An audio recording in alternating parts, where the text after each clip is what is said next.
AI আমরা কোনো আর্টিস্টের অভিনয় করাই নাই, কোনো শর্ট কিন্তু রাসেল রানা এআই তৈরি করে না। আমি এআই এবং ভিএফএক্স দিয়ে দৃশ্যটাকে আরো লার্জ করতেছি, আরো সুন্দর করতেছি। AI is the working as the background. এখানে ভিএফএক্স রিয়েল এবং এআই সব মিশ্রণ। এই যে রাস্তায় ঘুরা চলে গেলো, হাইটা গেলো, দিস দ্য রিয়েল শট। পৃথিবীর কোথাও ভিএফএক্স এই জাতীয় ছবি, অ্যাকশন থ্রিলার ছবি এআই এবং ভিএফএক্স ছাড়া একটা ইম্পসিবল ব্যাপার, মনে হবে না।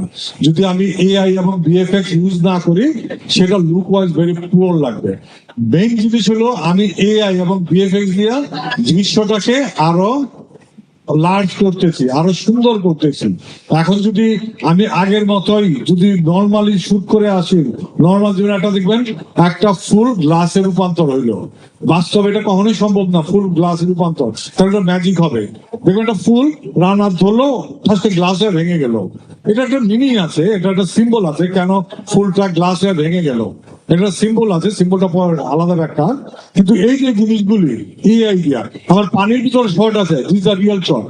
রাসেল রানার প্রতি কোন শর্ট কিন্তু রাসেল রানা এআই তৈরি করে না। রাসেল রানা এই সিনে যত শর্টে যতগুলি শর্ট আছে রাসেল রানার, সবগুলি রাসেল রানার রিয়েল শর্ট। এখানে কোনো এআই নাই। রাসেল রানাকে এআই তৈরি করা হয়নি, কিন্তু কিছু ইফেক্ট তৈরি হয়েছে, কিছু সব ইফেক্ট না। যখন ছাদে লাভ দিছে ওটা রিয়েল আছে। তারপরে ওই যে রাস্তায় ঘুরা চলে গেলো, হাইটা গেলো, this the real shot.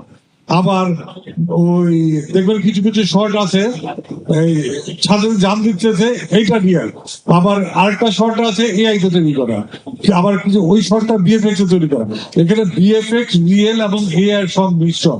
AI দিয়ে আমরা কোনো ক্যারেক্টার তৈরি করি নাই, এআই তে কাউকে অভিনয় করাই নাই। আবারও ক্লিয়ার করে বলতেছি, এআই কোনো অভিনয় করে, এআই দিয়ে আমরা কোনো আর্টিস্টের অভিনয় করাই নাই, এআই দিয়া কোনো ক্যারেক্টার তৈরি করে নাই। AI is the working as the background. ব্যাকগ্রাউন্ডটা সুন্দর করার জন্য আমরা এআই ইউজ করছি, এর বাইরে কোনো এআই ইউজ নাই।